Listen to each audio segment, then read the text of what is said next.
Hey everyone, we are live. Welcome to EVH TV. Happy Friday to you all. It is the weekend, Christmas, pre-Christmas weekend. Looking for a great Christmas break, if you want to call it that. Tonight I'm celebrating my birthday with a bunch of friends from around the planet, literally around the planet this time. And so I bear with us as well too. Technology is a little different for me for this show, running Google Hangouts, which I haven't done since January or February. And it's like learning something all over again. It's kind of like going back to dial-up when you had broadband, but it's working and it allows us to all connect. So I'm going to go around the table here and introduce everybody. A lot of people you will know, some people new faces. So I'm not sure how everyone is situated here on the bottom of the screen. But we've got Bane Rocks wearing the black 150 hat. Carlo Santin. Hey guys. We've got Jeff Humphries. Hey guys. We got Mark Taylor. He may not hear us at the moment. Yep. We got Aaron Moore, which a lot of you remember. Hello. Yeah, I don't know about you guys, but the audio is dropping in and out on me. Okay, you may lose it from time to time. It may catch back up with you, but we've got Richard Henry, who was just speaking there, joining us from Ireland. How you doing, Richard? Hi guys. And we've got another familiar face. A lot of you know from the show before as well, too. Rob Cunningham from Tatario. How you doing, Rob? Good. How's it going? How are you everyone? Good. So I want to thank everyone for tuning in and sharing the birthday with me. It's a very, very cool. It's the first time since I've done the show, going on about 2 years, where the birthday fell on a show night. So I thought, you know what? George Lopez was going to be on tonight. He bumped up to last week. So this opened up a slot. Instead of doing nothing on a Friday, let's spend the night with friends and talk about what's been cool for you guys. 2017, looking forward to Christmas, all that kind of stuff. So I think we'll have a lot of fun. Let's go right around the table, and Bane, I'm gonna leave you to last if you don't mind, because you've been sharing a lot of it with us off the air about Christmas and stuff like that. But I definitely want to include you on this. I'm gonna go the opposite way. I'm gonna start with Rob. So Rob, you all ready for Christmas? And any particular things that you've asked Santa for, or maybe any vacation things you have in the works? What's happening for you for Christmas? This year's actually pretty mellow. I'm trying to be good this year. I have way too much gear than I know what to do with, so I'm trying to be good. I've actually just been trying to get like my home studio going to do some recording. So I've mostly been spending my money on some plugins and stuff like that, and I've been pretty good with guitar gear lately. What kind of software are you running for the recording? I just recently switched. I used to use Digital Performer, but then I just recently switched to Logic in the past year.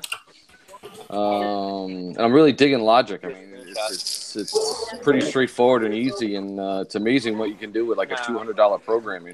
Oh yeah. I love it. I love it, and that's what I use here as well too. I just want to unmute something here 1 second. So what plugins are you looking at? Lately, I've just been getting the Waves. I've been wanting to get the SSL bundle, so I just got the SSL bundle, and I got a couple of the crystalloid algae plugins. Okay. There you go. So yeah, I'm just trying to gear up to do some recording this year. That's my that'll be my New Year's Eve goal. Good. You might be able to get a tune out just for to share with friends after New Year's, or? Yeah, exactly. So I got some basic tracks done, so I'm just hoping to finish something to do. Even if it's just like a little EP for the winter, that'd be fun. Nice, good. I can't wait to hear it. Make sure you. I know you'll post on Facebook and share it with everybody. That'll be great. Yep, for sure. Let's jump over to Richard. Richard, how's everything going for you for Christmas and family and things like that? Is there anything particular you're looking forward for towards Christmas or Christmas, or any plans?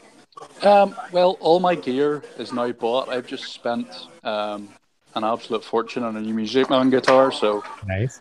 That's me done. And just bought the Helix before that, which I love. So yeah, just working on them too, trying to get my tones together for the band and stuff like that. Nice. I'm solely sold on the Helix as well too. It's something that came out of left field for me, and it's been something that I've been playing more and more. I haven't really even fired up the preamp for a bit. A little Eric just crashed and welcome back in. So I love the Helix, and that's how you and I met with the yeah. So I'm very thankful for that. That's awesome. How about yourself, Darren? Well, I think I've shared with you what it is, but I have to kind of keep it a little bit of a secret for now until Christmas comes out. But it's something big that Eddie Van Halen just released not that long ago. So if that gives you any clue to everyone else who's listening, I can't really say a whole lot about it because it's kind of part of the deal. So I can't talk about it until I have it. Nice. It's my parents, not me. I'm sorry, guys. I can't just talk about it. So I apologize. So I promise you, I'll share it on Facebook. It's gonna be awesome. Now, Very this cool. not without getting you in trouble with your family or thing. This is something that I know a little bit about, correct? Yes, you know about this because I can say it in private, but if they Right. see it publicly and all that, there's gonna be issues. They're gonna come back down on me. I gotcha. No, you don't want to upset your parents at Christmas time. That's right. No. Who's saying audio? Yes, I see that there, Mark. I'm sorry. I'm going to try to get you back on. Mark had lost his audio. 1 second here. Why can't I get him back on? Okay. Okay. Whoops, I lost him completely. I didn't mean to do that. Hopefully he'll rejoin. So thanks, Darren, for letting us know about that as well too. I'm very excited for you, and I think it's going to be something that a lot of our mutual friends on Facebook are going to get to see come Christmas Day and appreciate for sure too. It'll be a couple days after Christmas. It's looking, but I will share it with all of you. So. Fantastic. Before I jump over to Jeff here next and ask him the same question, let's go over to the chat and say hi to everybody over there. So thank you, everyone, joining in the chat, celebrating the birthday with me and a nice pre-Christmas hangout. Will's Wham is jumping in, saying happy birthday. Sean Zimmerman saying happy birthday, Eric. My beautiful Poison Ivy says, hey, DJ Astrick, another one of our friends from the Helix groups, joining us. I was just talking to him on Facebook a moment ago as well, too. Mark Norris says, Merry Christmas to all of my Van Halen Heleniacs. There we go. Heleniacs. I like that. There we go. That's cool. It was a tongue twister, but I got it out and it sounds nice. David Emmett says, hi, Eric, and happy birthday to you as well, David. He shares the same birthday today as well.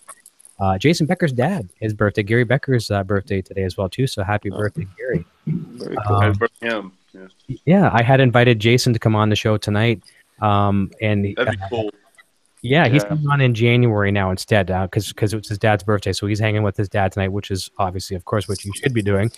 So he's going to come on in January. So that's going to be a lot of fun. And I have another good friend, Christopher Miles, shares the same birthday as well, too. Mark Taylor's jumping in. Okay, there we go, Mark. There we go. I'm glad we got you back in. And you weren't kicked. It's just it was an audio there. Let me see here. Connie is jumping in saying, Eric, happy birthday and Merry Christmas to you and your family, Constance and David. Thank you very much. Les Bellin saying hello. Happy birthday. Poison Ivy extending some Christmas wishes to everyone. Thomas Santiago is jumping in saying, hey, all happy birthday, Eric. Thank you very much. Les Bellin, Merry Christmas to all. The Lodge, Amy, another Helix user and guru, says, what's up, what's up? What's up? So times 3. I love this. Merry Christmas to Poison Ivy. DJ's guessing something, and I won't say because he's guessing something that Darren was talking about. So we have to leave that cat in the bag, DJ. But it's that cat's pretty close.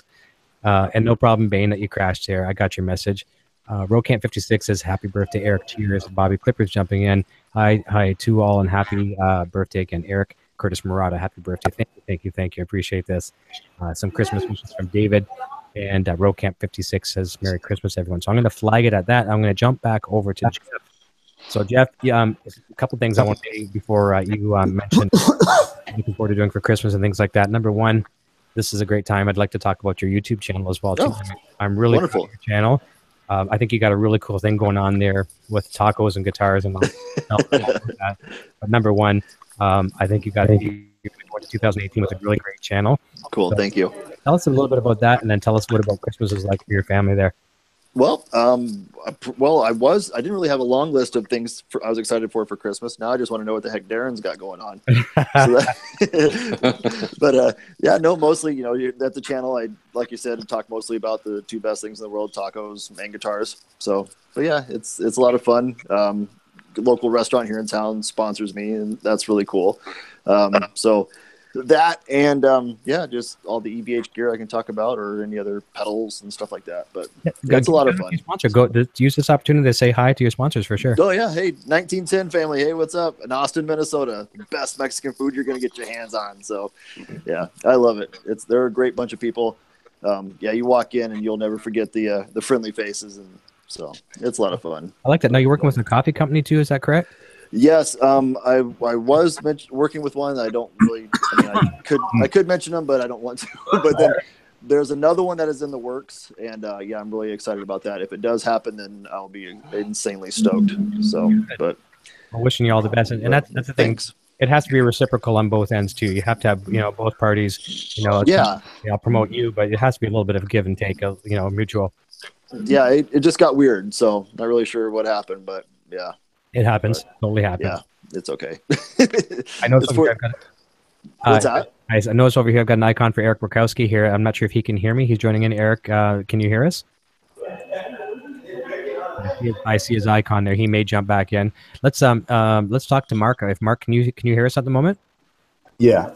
Okay, so Mark, I know you're in a nursing facility. Is that correct? Yeah, correct. Yeah. What's Christmas like there? I know you don't have a lot of family in the immediate area, but are they doing anything special for anyone there, or is there any? What's Christmas mean to you as far as this? For you personally? Well, actually, my family's going to check me out the day after Christmas, so so I'll get out of here for the day. But usually, it's really desolate around here on Christmas Day because everybody ends up leaving the facility. Families come and check their loved ones out of here for the day. So, yeah. What part of the country are you in? I'm in the Kansas City area. Okay. So yeah, I can see it being pretty quiet around there. But you're getting out the date. Did you say the day after? So Boxing Day. I'm sorry, you broke up again. Boxing Day. Did you say day after Christmas? Yes, the day after. Do they call it Boxing Day in the United States? I think they do, right? I've seen it on the calendar. That's about it. Okay, we call it that here in Canada. That's where everyone takes the all the gifts that you got and you want to exchange them. You take them back, and then there's all these kind of almost like Black Friday sales, but it's Boxing Day. I'm sorry, I lost audio again. No problem. I'm sorry. Can you hear us, Mark? Testing 1 2. That's a problem. Yeah, you got it. Okay, awesome, good. Well, I do hope you have a good time, Mark, and I hope you have a great Christmas for sure as well too. And thank you. It's a fun time. I'm like a Scrooge sometimes at Christmas. The sole fact that it's hard. I sometimes have a hard time getting in the Christmas spirit, and I think the magic key to it is kids. Junior here got me in the Christmas spirit this year. I mean, made me some really nice gifts both for birthdays and for Christmas and things like that. And I would much rather in a million years have something homemade from a family member as opposed to something you can just go to the store and buy because it's so generic. You know what I mean? It's all good, absolutely. Yeah, so I'm very thankful. How was his play the other day? The play was good. Awesome. Was really good. What Jeff's referring to was just a Christmas play at the board. And the thing that I've been very fortunate enough to be able to do is now that I work for myself, I left the radio station full-time gig last November of 2016. And when you work a full-time job for someone else, a lot of times you miss your kids' plays, sporting events, and whatever. And this year, I was able to attend this play. Went down, took some nice pictures, and it was very good to have me there. And I was very excited to be there as well too. So it was a great time. So thank you for asking. Absolutely. Yeah. Absolutely. So Carlo, let's talk a little bit about you, Christmas. Taking the photography needs in there, maybe some guitar. Tell us a little bit about it. Well, let's see. I'm a lefty, and I know a few months ago, I do have a left-handed Wolfgang that I bought several years ago. Mm-hmm. And it's the U.S. model, and I think at the time they were. I'm going back about 5 years or so, and I think at the time they were just under $3,000 I paid, and that guitar now is $4,200 Canadian, which is way out of my budget. But a couple months ago, EVH Gear released the American Standard in a left-handed model. Yeah, and that's only about $700 Canadian. That's really affordable. So I'm hoping that Santa, aka my wife, is nice to me this year, and I have one of those under the tree. That would be great. There you go. Any particular color? I didn't even look what colors they make in the left. They have the same. The white one and then the black quilt. You're right. Okay. Oh, very cool. Yeah. So the white would be nice. Nice. Very cool. Well, fingers crossed for you as well too. That'd be great. Yeah, so hopefully that works out. If not, that's fine. I'm happy to be home with my family and just spend time with them. Absolutely. That one. We've got Cole and Brad. How are you doing? Can you hear us okay? Yeah, you're fine, man. That's good to have you for sure. So, Brad, same question to you as well too. Tell us a little bit about what Christmas means with your family, what plans you have for possible, maybe some year and things like that on the tree. Man, I don't know what we got going on. It's just hanging out with the family, really. And my birthday's Christmas Day, so I just get older. Oh, there you go. It used to be fun and exciting. Now I just get older, so I'm like, hey, here's a present. Thanks. You're gonna be dead soon. There you go. You know?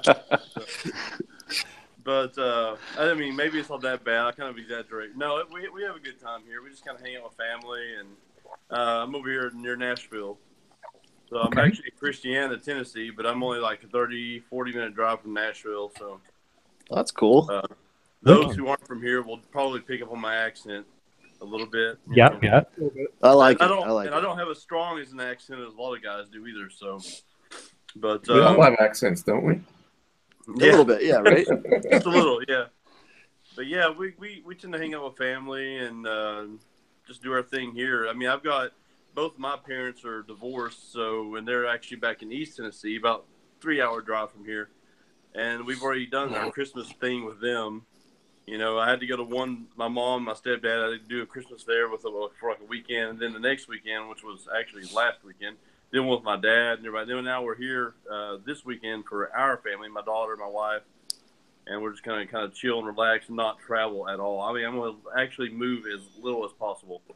There you go. I've moved more since I've been on the phone with you guys than I have, in the last couple of days, honestly. So I love it. Well, you know what? Yeah. That's not a bad thing either, because it is a lot safer.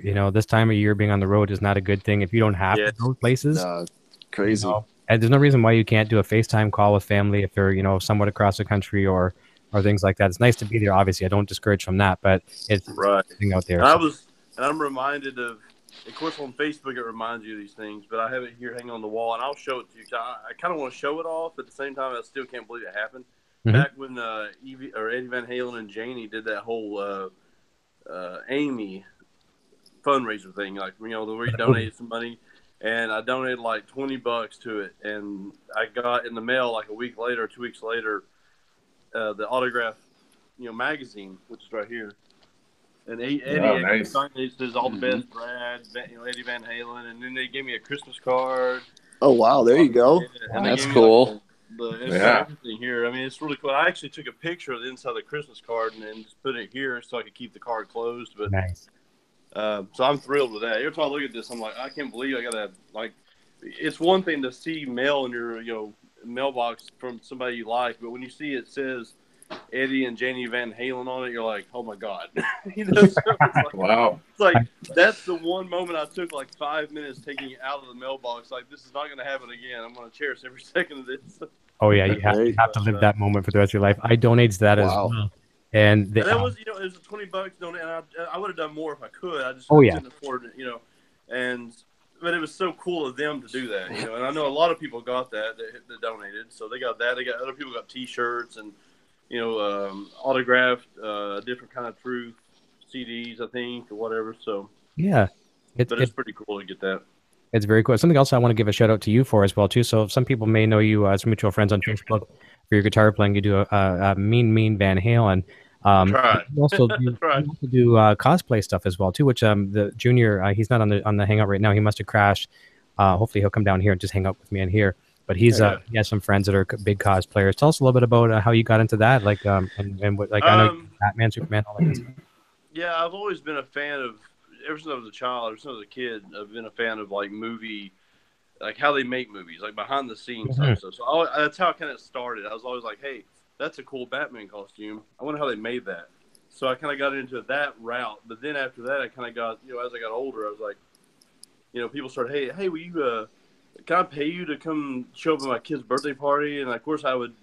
I don't know if I ever took money from anybody. I think I said, yeah, that's fine. And then I got there, I was like, I can't take your money for doing that. I mean, the kid was too excited, whatever. And then it got into a point where some people who were cosplayers in the area, this is actually more recent, the last couple of years, hit me up saying, hey, we need somebody who does the type of costumes you do. And we do charity work for hospitals, a children's hospital, battered women who have children with them who want to kind of perk them up, cheer them up a little bit. And I kind of fell into it that way, more or less. And today we actually went and delivered a bunch of toys, Toys for Tots.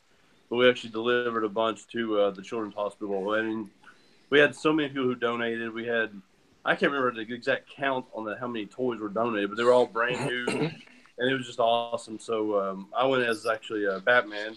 Nice. Which I have a bat suit hanging up right back there. Look at that.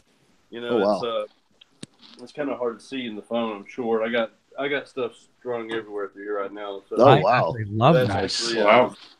That's like legit. A little display I made for it. Yeah. And I got this whole thing up here I made for it, and I've got in the other closet a Green Arrow season 5 suit. I've got a Man of Steel suit that looks just like the one Henry Cavill wore in the first movie.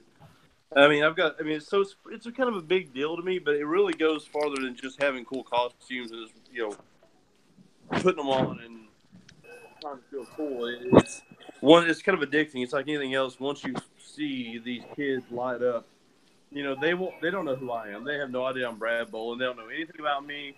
They more than likely won't ever remember my face, but what they will remember is, hey, Superman showed up, or hey, Batman showed up. You know, and some of these kids need that. You know what I mean? It doesn't matter who I am. I'm irrelevant at that point. Yeah. I was just going to say the same thing. Yep. Going to say the same thing. These kids, it doesn't matter. Like they don't know if you're, you know, what Batman you are. You're just Batman. You're you just know? Batman. Yeah. That's and right. You should see how, I mean, the way they look at you is like, you're the real deal to them. Of course, you know, you always get the questions, you know, especially if I'm dressed as Superman or whatever. Can you really fly? And I'm like, yeah, I can fly. We can do it here. And then you got to think, how am I going to answer this? I don't want to be a liar. So I'm like, yeah, I can fly. Well, I don't want to fly in the building. I was told not to, blah, blah, blah. And if I change the subject immediately, you know, you can fly too. I can fly? Yeah, you can fly right now if you want to. And they're like, how? Well, you have to get in an airplane. There you go. I love doing it. We have a group that's it's just getting bigger and bigger every just at this point about every month, substantially bigger. But yeah, we love doing this stuff, man, and you know, we take a lot of pride in it, and it goes well beyond just dressing up and going out and, you know, doing the whole thing. But we enjoy that, but like I said, the reward, it comes from seeing how happy these people are. And honestly, I've had adults I've had adult people who in the hospital who they have cancer, they have heart issues, whatever, and I've actually had them cry on our shoulders more than not because it just meant so much. It took me aside a little bit. I didn't realize it was going to be that big a deal. It meant so much to them. Mm-hmm. That was the coolest thing. I mean, you would think it's all kids, but it's not. It's kids, it's adults, it's everybody. Everybody has a hero. That's right. I think you gave a lot of kids probably a great Christmas gift just in that alone, just making these rounds. Number one, the gifts are one thing, but you can take the gifts aside. Just the fact that, you know, that they see their superhero, and it gives them that moment of strength and just something to smile about for something they probably haven't done for a while. Absolutely. Very commendable. I've seen some of those posters, some of the photography work you had done when you're doing the Superman thing. You had a lot of your friends who were cosplayers behind you. I mean, that was great out of, you know, Marvel, DC, whatever. It was pretty intense. It was awesome. Yeah, and that was, you know, I didn't have to pay for that, which is a good thing because it would have been expensive. The guy, the photographer Adrian, he wanted to get a bunch of cosplayers together and do some photo work, and he chose me as one of them and a few others. And yeah, it looks legit. It's pretty cool. Love it. Now, how do you go from doing Superman one day to Batman? I mean, is it just a costume? What do you have to do to get in the mindset of it? It's not that bad, actually. Putting the bat suit on takes so long, and it gets so hot, you kind of get pissed off. So getting the attitude right is very easy. And I always tell people that's why Batman is so, pardon my language, why he's so pissed all the time. He just, who wants to fight crime in that dang thing? Right. And that's why Superman's so joyful. I mean, you literally put the suit on, zip up the back, put the cape on, you're done.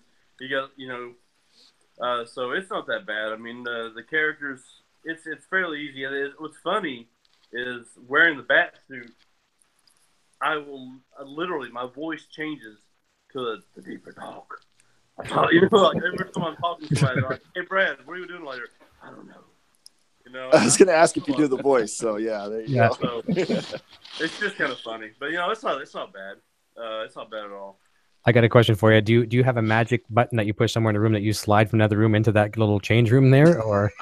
I seriously wish I seriously wish I did. And if I ever had enough cash, or my next house, well, let me put it this way: the house we build, if we build a house, I am having a secret, like a bookshelf that opens up with a piano key.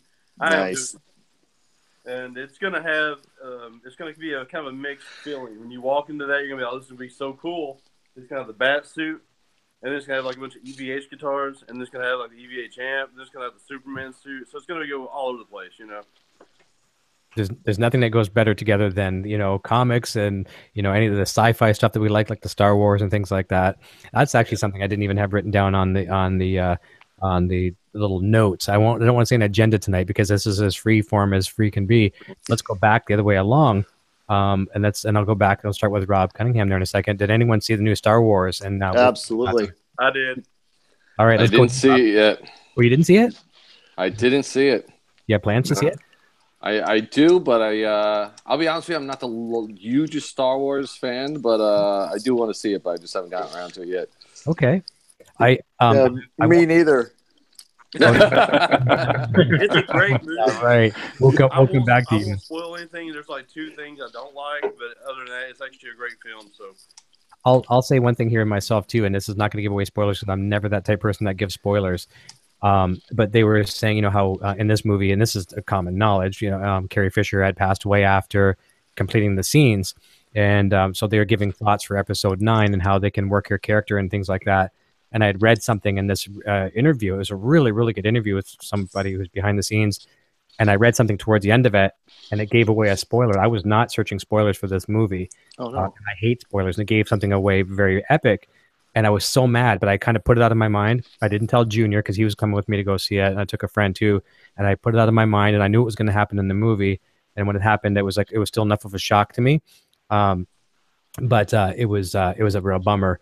But I think what you need to do is don't read too many of these reviews that are out there, even if there's no spoilers or whatever. Yeah. Just go into it, and then after you watch the movie, go read some of these reviews. And because if you did read a couple of them beforehand, and then you come back and you read it, then it makes a little bit more sense. I really enjoyed it. I really enjoyed the movie, and I think that they even Mark Hamill himself. He had I forget the new director's name. Forgive me, but maybe you guys know. But he had arguments with him with the direction that Luke was being taken, so it's a real yeah. So let's go over to Richard. Richard, how about yourself? Are you a Star Wars fan, and have you seen it yet? I haven't seen it yet. Just for working in retail over Christmas, I don't have the chance to go and see it, but I will once I hit January and have some free time. You are a Star Wars fan, though? Oh yeah. It's kind of embedded into most. I don't say all of us, but most of us guys' DNA. I think a little bit. Oh yeah, definitely. Yeah, for sure. And Darren, how about yourself, man? Haven't seen it. I'm a Star Wars fan, I guess, but I'm kind of sick. It's weird. I'm 20 years old, but I kind of like the more classic Star Wars better than the newer stuff that's coming out, which is odd, I guess. But I just don't like it that much, to be honest. Not for everybody. I got a couple buddies that aren't into Star Wars at all. Like they refuse to even watch it. So Darth Vader's a BA, but I don't know. The other stuff's just I don't know. It's all right. I don't mind. Now, what if Van Halen did some of the soundtrack? You were spinning all over again. Oh, there you go. They'd bring you over from the dark side? Yeah. Yeah, there you go. How about yourself, Jeff? Oh yeah, absolutely. We went and saw it last week, so it was phenomenal. Like I said, it's hard not to give anything away because all you want to do is talk about it. But I have guys in my office that haven't seen it yet, and so we're doing like these crazy and like oh, I can't believe Darth Vader came back, stuff like that, just to mess with them, So yeah, it's like great, and so, but we're having fun with it, around the office. But no, it was phenomenal. Loved it. I enjoyed it as well too. I like to go back and see it a second time because the first time, you're taking so much in. And yeah, I've seen some people complain saying that it was too long. And I find with Star Wars, it's one of those movies that you can get away with that you almost want it to be that length. It has to be. Yeah. Yeah. The old ones are like 3 hours long, aren't they? I think. Yeah. Close to that time. They're relatively long. As a kid, I was so much of a fan of the show. I used to have on vinyl. I had, I think it was just the first one, A New Hope. I had the double LP soundtrack. And back in that day, the soundtrack was not like you think of today. It was the actual dialogue. and it had nice very cool clips and everything. But you would, so I knew that dialogue inside and out. I'd play that record and I would recite all the words and the lines. It was just amazing. It was like closing your eyes and watching a movie, without seeing it. So it was very, very weird. How about yourself, Carl? Have you seen it yet? Or are you a fan? Big fan, yeah. Well, the family's going on Boxing Day. Oh, nice. Yeah, nice. So that'll be a fun day for the family. Now, you guys have good theaters up there, like IMAX or anything like that, or? Oh yeah. I don't think I'll be seeing it in IMAX this time around, but yeah, we have one close by. I remember when did the first Star Wars come out? 77, 78? 77. Yep. Yeah. Yeah, and I remember going to see that. I would have been, how old was I at the time? I would have been 10, 11, something like that. And I remember my dad taking me, and we lined up around the block in the cold weather. I remember I was lining up outside around the block, and I was, being a little kid and watching that film, I was blown away when, like, Darth Vader. When I first saw Darth Vader, it was like, wow, what's this? That's crazy. It's amazing the memories we have of Star Wars. When you look back at the technology that was put into that, it was so far ahead of its time, time. I like to look at Star Wars. I don't want to put these on the same plane, but Star Wars and Van Halen, both something that are very dear to my heart. They were both so far ahead of their time, and still kind of are. But I know with technology today, we've got so much stuff with CGI, everything out there. But it was absolutely amazing. Things like almost like Legos back in the day looked so believable. Airbrushing out the little strings of holding these ships and stuff like that, and totally you were in the moment. You believed every second of it. So kudos to Lucas. I wish we go back to that. I wish we could go back to some of the modeling like that. I think we probably will. I think we will, and that's a good setup for you. How about yourself? What were your thoughts on it? I mean, as far as the Star Wars film goes, I thought it was great. Mm-hmm. Like I said, there's only a couple of things that, I didn't favor as much, and I can't really go into detail. I don't want to ruin it for anyone. And it's not like it's even a big deal. It's just if I had like a more of a plane to talk on where it was kind of free, free form for that. But I guess the Star Wars film was awesome. It was just the only two things I had to I didn't really understand or care for. It had to do with the story and a couple of characters, but other than that, it was great. I mean, I thought it was great. I think some of the biggest and the effects in that film was actually really good. Now, Justice League, on the other hand, I think if anybody here has seen Justice League, as much as I love Batman and Superman, we just talked about. Has everybody seen Justice League yet? By any chance? No, I haven't yet. Or do you even care to see it? The reason I was even saying it is Henry Cavill, when he was filming his Superman scenes, he had a mustache. A big mustache on because of the Mission Impossible film he was also doing. They had to go back and do a lot of reshoots. So instead of shaving it off and adding a mustache for Mission Impossible in CG, they said, "Hey, we won't let you do that. You have to keep the mustache." And they tried to take it out. Wow. So it looks like it's the Joker face from the '89 Batman. Oh. Wow. So, it's just horrible. I mean, the movie has so much potential, but it's horrible on that respect. I'll watch the movie. I'll watch it 4 or 5 times. It's a really good story. It's just that's something that drives me. But the Star Wars film didn't have that. The Star Wars film had, to be Star Wars, had actually still really good effects, really believable, whatever. But like I said, there's only a couple of story character arcs that I didn't really understand yet. But I think that's the biggest beef from what I've read. It's just, and this isn't spoiler related either. So there was too many new characters, a few additional characters that weren't necessarily needed. Now, I didn't think that there was too much emphasis on the new characters, so it kind of went by in a breeze for me. But that's the only real bad things I've seen. I've seen other things too. Fans are. I'm hoping that they'll just come out 2-3 years from now and Jar Jar Binks to be the end all be all Sith Lord. The whole time. Blow everybody's mind he was just playing dumb the whole time. We knew it. Kill everybody in the whole room. And it'd be like, what the? And that'd be the same equivalent as when you found out that Vader was Luke's father. That's right. There you go. That'd be definitely something no one would ever expect. And I read one review where these fans were hypothesizing on Rey's parents, and this is again, I'm going to keep saying no spoiler alerts. I'm the same way. Yeah. and just because I don't want to ruin anyone's hopes, and have someone take off because I don't want to hear the spoiler. But they were saying Jar Jar Binks was the father of Rey, which I thought. So yeah, that Jar Jar Binks character, I don't know. Wouldn't that be something though? That would really come out of left field. And I just got a message. We have to acknowledge this. My production team, which is my beautiful Poison Ivy, says Mr.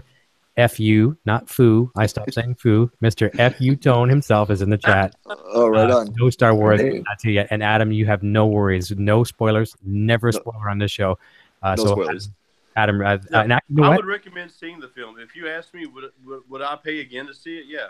Sure. It's actually good. It's a lot, and in my opinion, it's a lot better than The Force Awakens. Yeah. It's about like 10 times better than The Force Awakens. So. Yeah, I think it's very, very good, and that just gave me a mental reminder. I'm going to just flag where we left off in the chat as well too, and I want to go back because Adam's in here. I got a card from Adam today, and I haven't even opened it yet. Oh man, let's have a look Maybe and there's see. money in it. Shake it. You got to shake it when you take it out. Make sure there's no money. Yeah, I'm gonna be like a little kid at birthdays and Christmas. Like this, right? They open it up, and they just go. Yeah, you just drop it. Just drop it. Thank you. I think there's 100. It just fell down on the floor. I'll pick it up after. This is yeah, fu-tone.com. Happy holidays. I love it. That's cool. Where's That is the mine, best Adam? card ever. Eric, Sandra, and Eric Jr., thank you for all that you do. Warmest thoughts and best wishes for a wonderful holiday and Happy New Year. Peace, love, and great tone. Rock 2018, Adam 5150. I love it. That's awesome. Cool. Awesome. I know Awesome. the friends got that as well too. So thank you, Adam. I can't say enough about Adam. He is. I know everyone says like brother from another mother, but he truly is like a brother to me. He treats Eric Jr. with the utmost respect. Poison Ivy here as well too. So I'm very blessed to have come into graces with Adam, meeting him some years ago. It's been like 10, 12 years. I think it's been even. No, it's been longer than that. It's been like almost 17 years. I think it was 2000 when I first met him through the bands and stuff like that. So just amazing. He's never been a bad day with him. So thank you, Yeah, Adam. great stuff too. Everything he has works. It's the real deal. It's not like some kind of snake oil. I've got the big block with my Ernie Ball. I've got the titanium mint search. I got the titanium. Yeah, I've done I've got everything. The stainless hardware, and of course I got the detuner from him, the red one. And when I was I had a lot of questions about that stuff when I first got it, because I had no clue which one went for that guitar. Mm-hmm. And I was asking, I'd send him 4 or 5 messages on like Facebook. And one day I was on my lunch break, and I got a phone call from a number I didn't recognize. So I answered. He's like, "Hey, it's Adam Reaver." I was like, "Oh, what's up, Adam?" And he starts talking to me, and starts going in depth with what I need, and he just called me instead of messaging me, which is pretty cool. So he does go far, and beyond for his customers, which is pretty cool. I like the guy. He's really awesome. He is. It's so funny. I should know these blocks inside note by now, and he always kind of laughs at me. He'll give me the answer to people's inquiries all the time. If people ask me, then I'll ask Adam, or vice versa if I don't know the answer, and I'll say, "Adam, what size block does so and so need for a Wolfgang standard?" Eric, it's the same one as I told you last time. I don't remember this stuff. I never profess to be a know-it-all, and I'll ask more questions of other people than I will give answers, because I want to make sure people get the right answers. Rob, you working at D'Addario, I'm sure you get this all the time too. Product questions. Maybe it's a string brand. Maybe someone's loyal to a certain string and they want to switch. Or I know this personally about you. I've known some people that have contacted you and asked you pre-sales questions and things like that. I think pre-sales questions and follow-up is key to any company success. I'm assuming you'd agree with that. No, without a doubt. I mean, we get people calling up all the time, and we try to help them out the best we can. And it's just funny, like you always get that one guy that like built a custom 12-string guitar that's a half scale that has this, and then he wants strings for it. And you're like, we don't really have anything for that. But yeah, we're always fielding questions of people trying things and just want to know what's best for their guitars. So that's actually fun. I actually like that part of the job. That's cool talking to people. That is good, and you get to learn a little bit about them, what's in what's in their wheelhouse, what kind of music they like, and then you build a friendship. A lot of times, that's how a lot of us have become friends, either through manufacturers or other things as well too. I'll get you a mic. Yeah. I'll grab a mic. Okay. Did your computer crash up there? Yeah, I don't know what happened. I was Question for you guys. Yeah. Go ahead, Carl. with the FU tone stuff, when you're actually plugged in and playing, do you notice a difference, like an improvement in the tone that you're getting? I'll let everyone go before me, and I'll give you my answer at the end. I think so. Yep. Definitely. Yep. How would you describe like the before and after? I only have the block on my Ernie Ball EVH, and you definitely get more sustain. So I definitely noticed that the chords ring out longer with having more mass on the bridge for sure. And then acoustically, the guitar just sounds louder. Yep. Yep. I noticed on the EVH Stripe series, especially, those blocks help so much. Like, they're pretty good. They're really good out of the box. You know, EVH factory. You throw in all the food tone stuff like I did on my Circles EVH. That thing, it rocks. There's a lot more. There's sustain, and there's a little bit more body to the tone too. There's a little bit more fullness almost. It's kind of weird, but that's how I explain it. Brad, I'll have you and Jeff talk a little bit. Jeff, do you have any of the Futon product yet?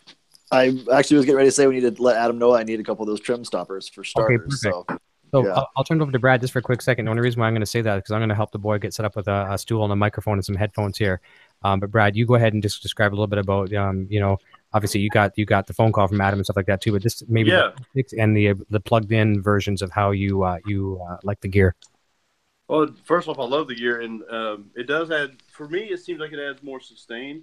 But one of the ways I actually kind of felt that is when I put the big block in the bridge, unplugged on the guitar, not just completely by itself. When you strummed it, that's how I could tell the biggest difference. Is when I actually did a little video test for myself, which is kind of hard to hear on a video, but I didn't really share it or put it on YouTube or any of that stuff. But I kind of did it with my phone real close. I actually recorded it into my little, I got like a home studio. It's like a small portable studio thing. And you can actually tell the difference between before and after with it being unplugged. Like how much it would ring out. It sounded a little more acoustic-y unplugged as far as volume goes. When I actually plugged it in and started playing, I could tell. My wife couldn't tell much of the difference. She didn't know much about the stuff. She's like, that sounds pretty cool. It's like anything else. But I could tell a big difference. And so I'm one of those guys that I try not to I don't try to convince myself, oh my God, that made the biggest difference ever. I try to give myself the most honest run possible. Is this really sounding different? And it does. It actually sounds different. Now, as far as on my guitar, this has nothing to do with FU tone, but as far as on this Ernie Ball, swapping this pickup around, like we talked before about, when he's on a different, a different show you had.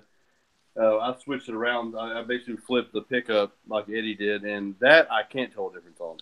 I can't tell a single thing about it. But as far as adding actual big block, I can tell a difference. As far as the titanium hardware and the stainless hardware, that's really more of a,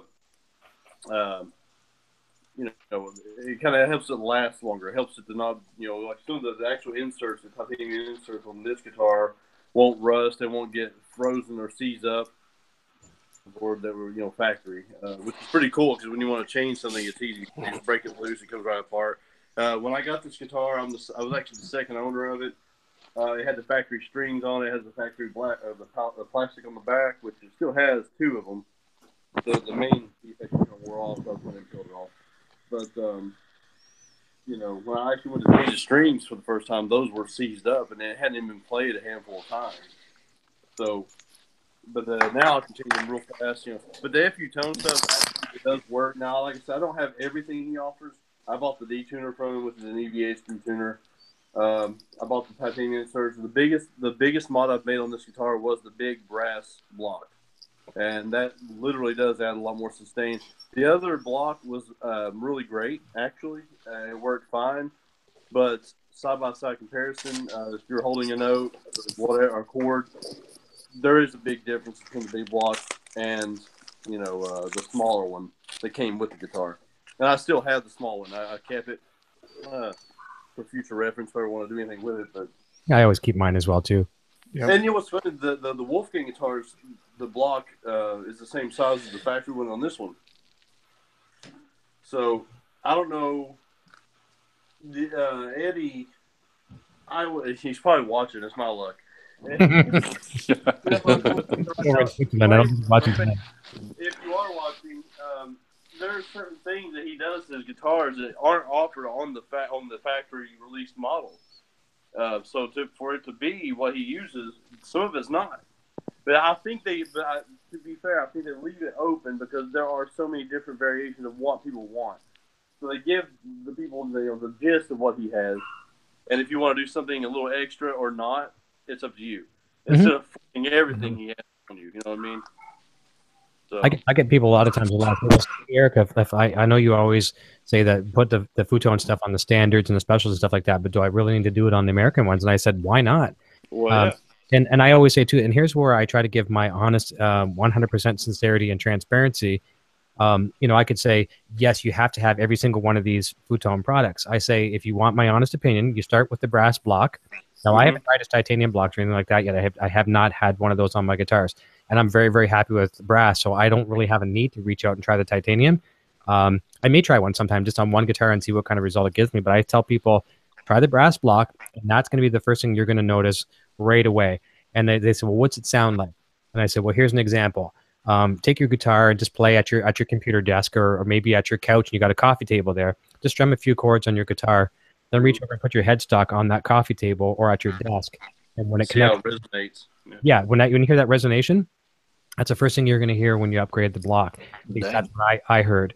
And I took it a step further with that. When I did a video on, we took two of the Wolf standards, the purple ones. One's his and one's mine. We did stock, and we did the futon version. And I even mic'd the guitar acoustically. I put the guitar within a 1 inch of a microphone and just record and let it ring out.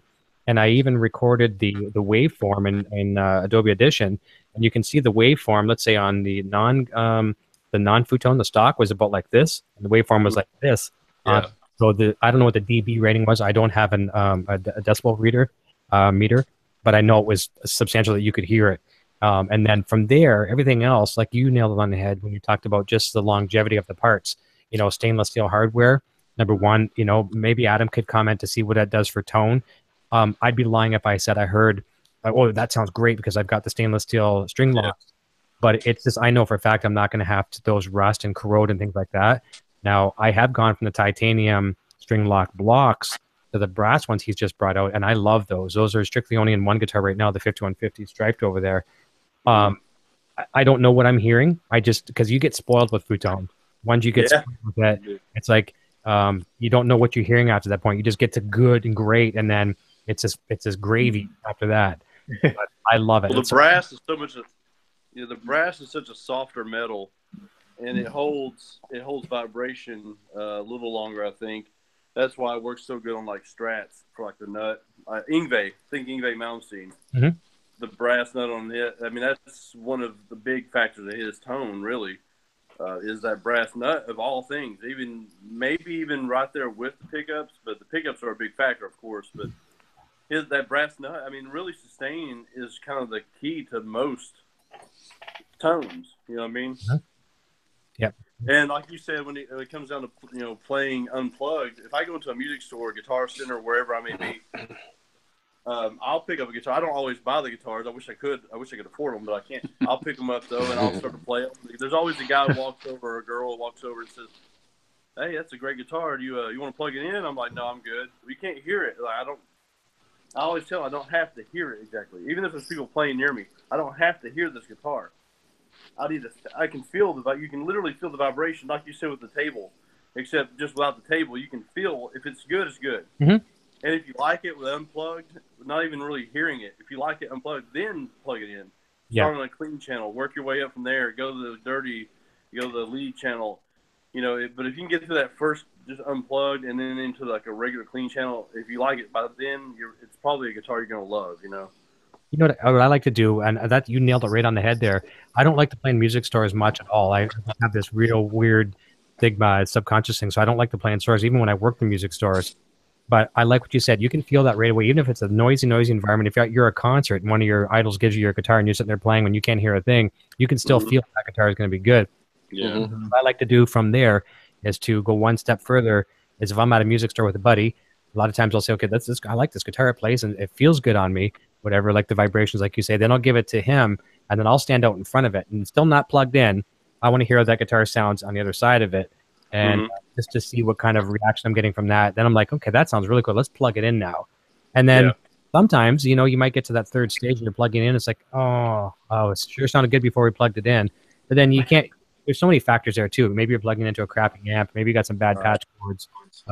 Maybe they're not the Dario Planet Waves cables, right, Rob? All right, exactly. What's up? I love that. Well, I've gone the opposite route before. I've gone to actually play guitar that I thought, oh, this looks cool. This is gonna be awesome. I mean, it's like a $3,000 guitar, and I'll be honest with you. I'll go ahead and say it. It was a Jim guitar, and I've been his Jim. And I thought, man, this is a badass guitar. I know these guitars are awesome, and maybe I got a bad one. Maybe I got one of the guitar place didn't actually set up. I don't know. But I picked up thinking, oh, I can't wait. And I played it unplugged and immediately knew I didn't like it. And I still plugged it in, and I was like, what the hell's wrong with this thing? It don't sound good. It just doesn't. Actually, it was no, it wasn't a Jim. It was one of the Satriani guitars. That's what it was.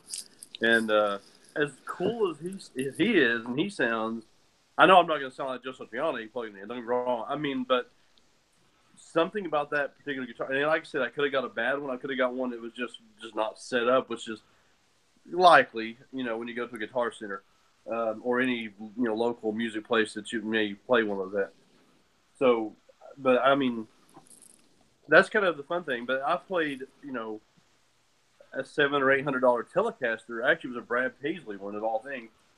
And I picked it up and played it. I thought, this is sweet. And I plugged it in to like a Marshall. And it was just kick ass for $700 or $800. I was like, I didn't have the money to buy it at the time. I was like, man, if I did, I would have bought it. I'd be hang on the wall here, you know what I mean? But I don't even really play Telecasters. I just like the way it sounded so much. But yeah, it works both ways. You'll find some you love, and then you'll find some that it kind of boils down to that whole gut instinct thing. When you start playing, you know, I've played some guitars that have a price tag on them way up there. And I've played some that goes down as, you know, dare I say, as low as $500 or $600, and they actually played and sounded better than the higher counterparts. Yeah, so it happens. It's not all about how much they cost. Sometimes it's about how well they were constructed. And Adam, you're welcome. I don't mean to keep giving you the whole FU tone plug. Not that I wouldn't, but FU tone will help you get there if you have a guitar that's a $300, $400, $500 guitar, and you want it to sound like, you know, a guitar that's over $1,000 or more. I mean, it puts you right there in the ballpark with those higher-end guitars. And so that's going back to the whole thing I did with this one. This guitar sounded pretty good. It actually sounded great factory. But there's a couple of things I want to do to this Ernie Ball. I want to do the low friction pots eventually, because this just doesn't have. Of course, the Wolfgang. The Wolfgang. This one is too damn easy. I've turned it off before by accident. So I think the new ones are actually a little different. I think the brand new ones are a little bit stiffer in that, but not as hard as the Ernie Ball. So yeah, the way I describe the I'm going to go into a question about Junior's guitar in a second as well too. But the way I describe the Futone is as far as the immediate kind of perception you get of it. It's almost like as us as kids, if we go back to most of us here in the chat. Or of the age where we had the old hi-fi systems, you know, stereos back in the day. Go ahead. A tuner, you know, a receiver, amplifier, all that kind of stuff. And then we loved our stereo systems. And then one day, you know, we have whether our paper route or whatever job we had at the time as teenagers, we brought a real nice equalizer and brought it home and stuck it in our stereo. And all of a sudden, wow, the stereo system that you thought it could never be better, you're hearing dimension that you never heard before. And that's exactly what I find with Futone stuff. It's just like, whoa, where'd this come from? It was hiding somewhere in my guitar. Yep, you're right. Totally right. Yeah, I love it. While the boy's gone away, he's going to be back here in just a second. I want to go back over. We were talking about movies a little bit earlier. You know, we're just a few days away from Christmas. I'd like to get some opinions from people. What your favorite Christmas movies are? Poison Ivy was watching some of the Die Hards and Die Hard. I was going to say Die Hard. There you go. Now, of course, that is a Christmas movie. I don't care what anyone says. That's right. Now, of course, you know, we're watching she's watching the Christmas carols. She's got all the versions, like from back to 1940s to current whatever, but Die Hards or something as well too. But let's flip back to the far side of the screen. Let's go back over to Rob. Rob, do you guys watch any Christmas movies? Do you have any favorites? We do. I actually, one of my newer ones with my daughter, she loves it's I think in the past 2 years or so, it's like a cartoon one, Prep and Landing. So that's become a tradition in our house, watching that. And then, I mean, overall, I think I have to go back to the classic. It's a Wonderful Life. I don't know. Sure. I love it. Good. That's a good one. Yeah. How about yourself, Richard? My all-time classic, and still every year, is Scrooged. I absolutely love that film. Bill That is a good one. Yeah, great film. Yeah. Yeah, Bill's great, and no matter what he does. Yeah. Love it. How about you? Can you hear me, As far as a good feel-good movie, I think what's it called? One Magic Christmas. Now, who's in that one? That's a good one, and I'm gonna get my daughter to watch it eventually. I think that one's more about life lessons more than anything, but it's a feel-good movie. It kind of teaches you to value every second with your family. So I love that one. I love it. How about you, Carlo? I still crack up with Home Alone 1 and 2. I love it. Those are good. Joe Pesci. Joe Pesci. Yeah, you can't go wrong with those. Daniel Stern. They crack me up. Yeah. Totally the best. I could watch those again. Yeah, again and again and again. And like you think of it now, I mean, those parents would be, apprehended by the CAS. Oh, yeah. There's so many things in movies in general back in that day, and further back to that, you try that today, the politically correct world that we live in, and holy cow, there's so many things that would be, it's crazy. Yeah. And Jeff, how about yourself? My absolute favorite would have to be National Lampoon's Christmas Vacation.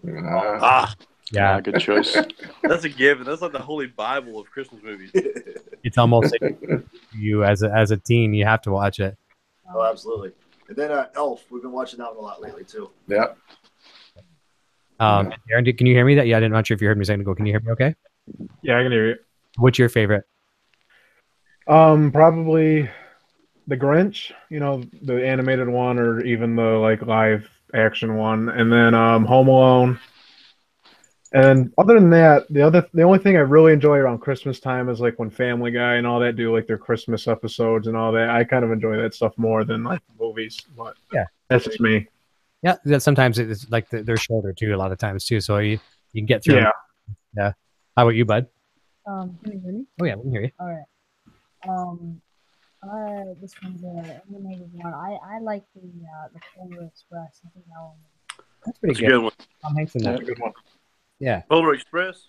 Yeah. Yeah, that's good. We went on that train ride actually recently. My daughter and my wife and I, and she had a ball. She had a blast. They actually, and I guess it's part of the Polar Express, so they made me wear pajamas as well. So. Oh wow, that's cool. I wore a Green Arrow jacket and some Polar Express pajamas and a Van Halen. This right here. So I had a little bit of everything. Quite the clash going on. I guess it was that's a great movie. Good movie. It is good for sure. I like the Grinch one as well too, the Jim Carrey one. Around here, Die Hard. What else do you like? Die Hard. Mom likes those ones a lot, and I introduced you to Die Hard. Yeah. He watches things a little bit more above his age, but he's always been around adults his whole life. My humor's warped. Yeah, you're warped. But in a good Welcome way. to the club. Warped is not broken, my friend. Warped is not broken. That's right. You're warped. Yeah, and he's got the talent for sure, and he's eager to talk about something as well too. So one of the things he wanted for Christmas this year, you go ahead. I don't even need to talk about it. Let's talk. You go ahead and say who introduced you to this guitar and what it is that you're hoping to get. We talk about this off there, but one of my guitar heroes, Jeff Wheaton, he's the guitar player for Gorillaz, the band, of course. And all over his Instagram, he has, and when he tours, he has this one Eastwood airline, the white airline 5950 Deluxe. Free pickup, yeah.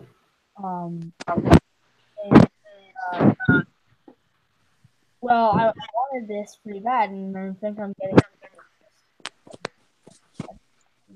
It's pretty cool. It's kind of a throwback to the old. They are acrylic back in the day, like fiberglass. Yep.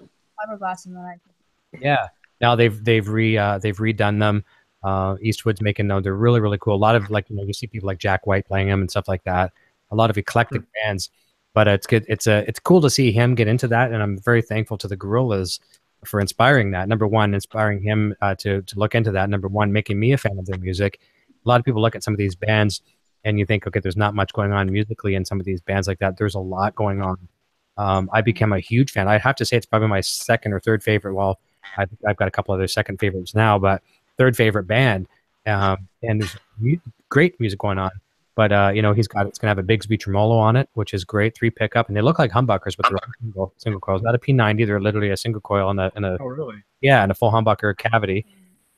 Six knobs, so tone and volume for every pickup, and then a three-way or is it three-way or five-way toggle? Three-way toggle, and then a master volume. It looks like a freaking space shuttle control panel on it. That's cool. Yeah. So I was told it does sound like a Telecaster, not my. It'll have a Telecaster tone. But what I'm planning on doing is it's kind of more of like a country guitar. But when you see Jeff Wooten playing it, he doesn't really do full on country. No, he's pretty distorted all the time. He does reverse and delay and all that. Yeah, Marshalls as well. He's playing Marshalls now on the tour. Lots. Yeah, but he switched to Marshall for a lot of the stuff, so they can totally grit right up. Yeah. But my plan is that I don't want to use full country. I might. You're kind of country's cool. Country's cool. Yeah. There's country music can be harder to play than a lot of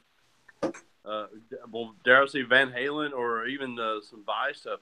I have tried to play some country stuff, and it blows my mind because at first I'm thinking, oh, this is going to be a snap. And I go into it, I'm like, oh, my God, what is this? No, it's not. It's a whole ball game. So I agree. If you learn some of that stuff, there's nothing wrong with playing a country tone. And one of my big idols is Brad Paisley, like I said earlier, with that Telecaster. Yep. But so you don't have to say country music like it's a bad thing necessarily. Nope. Although you're like us, you want to play rock and do that kind of thing, I'm sure. But there's nothing wrong with country music. So what I was trying to say I instead of just doing country, I want to put more of rock into the life of the airline. Yeah. So that's cool. Making a step out of that, you can go from blues to I used to have the 2 pickup 59. That was a great killer guitar. Nice. Oh yeah. Yeah. Well, dude, that's very cool. They were very kind. They were very kind to us and sent a second pick guard. So this one's white with if the guitar is here, we'll say it's not a white. If the guitar is, if UPS showed up today, I did tell the boy in all honesty today. I said I did not see the UPS man, so I was true. I did not see the UPS man today. The thing was that you had a note on the door. Well, yeah, maybe the wind blew it off, whatever. Yeah. But anyways, yeah, and I have a history here too. UPS actually gave me some hush money to shut up. I was gonna say that. You guys saw that, didn't you? Yeah, I complained one time because UPS lost 2 things on me, and I say this in the best of terms with them because they paid me to shut up and say nice things about them, but they lost my mixer, which is off to the side here, and it went twice in a row. They delivered it to another address on the other side of the city, same place. You couldn't even make one starts with a W, one starts with an M or something like that. I mean, maybe the UPS guy had the box upside down. I don't know. But the plate went to the wrong place. And so when my mixer came in, I needed it that day for a show. And I traveled all across the country to find it. And I said, look, I did the work for you guys. I want some compensation. And they were good about it. They compensated me. And so I'm not going to wear a UPS t-shirt on my show, but I'm a little bit more happy with those guys. And I was worried that this guitar was going to get mixed up again today. It didn't. So all is good, supposedly. Air quotes, Austin Powers. I'm not saying anything. Okay, don't get your hopes up.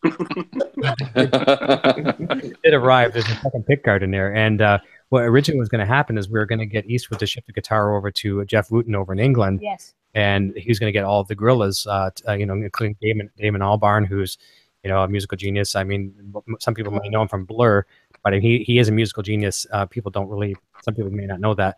So we're going to ship the pick guard, the extra pick guard, much simpler, less chance of the guitar damage. If we lose money. we lose less money for one thing, but the money's not the thing. I mean, if we lose a pick guard, we get another pick guard. Yeah. And he's going to have the whole band sign the pick guard for it. Yeah, because we were talking because I had contact. You guys are like that now. Yeah, of course. Same with the bass part too. Yep, Shale. And so I had this idea where I'd message him saying, "Hey Jeff, hope everything's well, and all that." And I asked him if I could ship my Eastwood Airline, the same one that you have, to you and see if you could sign it. And at the time, I just wanted to get him to sign it. Mm-hmm. Yeah, sure, of course, without a doubt, I'll get the whole band to sign it. And my dad would just say, What? That's awesome. Yeah. And then later we were like, I don't know if we should take a song. And we were talking later, we were like, you know what? Why don't we actually just ask Eastwood for an extra picture of the So we're getting the pick card signed. Jeff, we talked to Jeff earlier. We'll went to the management there, and they're going to take care of it. The cool thing is what we're going to do with this thing as well too. And obviously, the review has to come after Christmas, but we're both going to do a review on each of our YouTube channels. Yes. And so it's going to be kind of a neat way, depending on how people come in and find the video. If they come in, they're searching for an airline, and they happen to arrive at his channel, he's going to demo the guitar, and he's going to show all the ins and outs of it. Then he's going to pass it off the screen to me, and it's going to continue on my channel. No way. At the end of my channel, end of my video, I'm going to say, okay, I'm going to turn it over to Eric Jr. He's going to review the guitar. So it's kind of like a loop. No matter how you can discover it. Cool. Yeah, it'll be a lot of fun.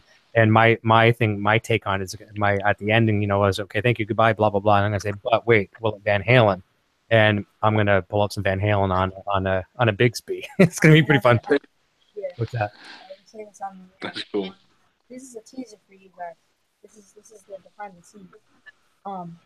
So what I want to do is that we're gonna, I'm gonna come in with the guitar and we're gonna, thank you, Dad, and we're gonna send the intro, and then what's gonna happen is we're gonna be like, pass off the camera, and then when you do, you're like, thanks, Junior. Exactly. Blah, blah, blah. Thanks for watching. You need to Yep, and flip it over to the next one. Mustache. There you go. Love it. But we're looking forward to that. And That'd be cool. I'm a proud dad as well too. He just hit 400 subscribers on his channel today, so I was very proud. He called me, said, "Dad, I hit 400." I ran upstairs, gave him a high five and a hug. Yeah, awesome. So I'm very proud of him. We're going to be working together a lot over 2018, and I'm starting to train him on this thing as well too. I think if I'm ever to do a co-host position again, this would be the guy for sure. Not tomorrow, not next week, but it's in the coming near future. Anywhere around there. Well, I'll start training you. I thought you were going to say. Yeah, no, I'm not starting in January. Dad, your chair's going to be moved. Coming in. Yeah, actually, just move on. Yeah, that's right. No, he's really got it down. And the video he did, it's not necessarily 100% appropriate for younger kids to watch. No. He did a review on this puppet thing, and this puppet on the show that he reviews, he swears. Now, Eric didn't swear, but he's mouthing the puppet audio playing, and his channel blew up just from that alone. He's got more video views on that than my George Lopez video. Crazy. I'm coming to think about it again. So George is pretty cool. He is. I got people wanting to send me mail now. Yep. They shouted me out and all that. But by the time we uploaded, I only had like 341. Yeah. Oh, yeah. I know. So the channel's grown. The views have grown. It's been phenomenal. I'm gonna jump over to the chat here in a second, but Brad, because you said about George, I want to ask some questions when I come back from this. I just want to say hi to everybody in the chat from continuing on there. George had said a couple cool things on the show, and I'd like to get people's opinions on that. So think about this. I'll set you guys up, and you can think about it, and I'll ask you all individually. George and I talked a little bit off the air. What's that? Yeah, of course. No, and I was just gonna say about the future, what's happening in 2018 with Van Halen and things like that. And I wanted to ask a question to number one, put some fans at ease a little bit. Number two, of course, I want to know a little bit. I'm a pretty big Van Halen fan too, and I want to know what's happening, if there's going to be anything happening. So I posed the question, George, without answering too much in depth here, should Van Halen fans, would it be worth our while to hang on for 2018 for something cool? Now, I didn't say tour, record. It could be a re-release of something or a remaster. I don't care what it was. It could be a book. It could be a new shoe. I don't know. But should we wait for something cool? And he gave a really good answer saying, I think it's worth, fans' while to wait for 2018. So my question to all you guys when I come back from the chat is, what are your thoughts? What are your hopes? What are your realistic thoughts of what could happen in 2018. So let's go over to say hi, continuing down there for a second. I want. So you can comment too, for sure. Don Shepard says, happy birthday, Eric. Cheers all. Len Bias, the third's jumping in. Warren Hughes, great guitar player, who I'm going to have on the show soon, says, happy birthday, Eric. Jeff Azar says, what's up, boys? Happy birthday, Eric. Thank you, Jeff. Mike Francis, Merry Christmas. Happy birthday, Eric, from friendlygearfreaks.com. Poison Ivy, she's coming, Brad, on your generosity to the kids, saying that's awesome, Brad. So for sure, anything you can do to raise a child's spirit is a good person in all of our books. Chris Jones said, please on my dog. I'm not sure what that comment about is. Obviously, sometimes it's hard to catch up with the dialogue. So it's nope. But I'm sure fleas on my dog. It had to be funny about something. So I'm going to go with that. Okay, good one. Feliz Navidad. Feliz Navidad. Yeah. There you go. Okay. Gotcha. Yeah, I'm autocorrect. I'm a little slow, so there you go. I'm Canadian. It was a joke because of fleas. There you go. Dirty Ape says, happy birthday, Eric. Thank you. Dad Rock Katie, happy birthday, Eric. Hope you received 150 gifts this year. I'll be happy just to have my family this year. And so, what did I receive this morning? Oh, the cookie? The cookie. I talked about that earlier on the show. You didn't catch that part. Yes, that's awesome. I'm going to have some more. It's a giant cookie. It's the size of almost like a 12-inch speaker. The cookie, though, white macadamia cookies with red icing and black and white stripes. Thanks to Poison Ivy. The Law, Jamie says, I got an hour and 20 minutes in. He's talking about Star Wars, and one of the channels cut out in the audio system, so they gave him some rain checks for later. Humbucker Lovers jumping in, saying, hello all. Happy birthday, buddy. Poison, hope you're doing well. Let me see here. Scroll down.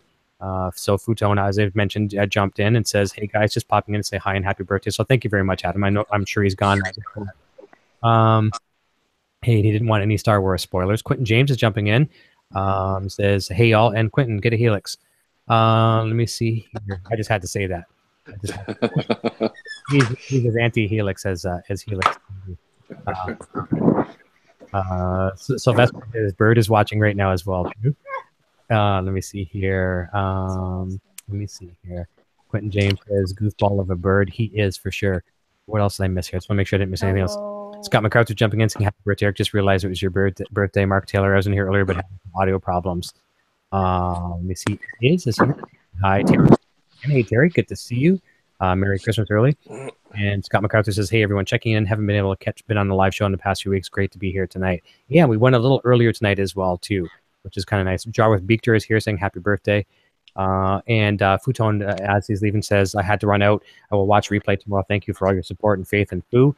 Happy birthday, Eve. We'll talk to you all later. Happy holidays. And cheers, boys.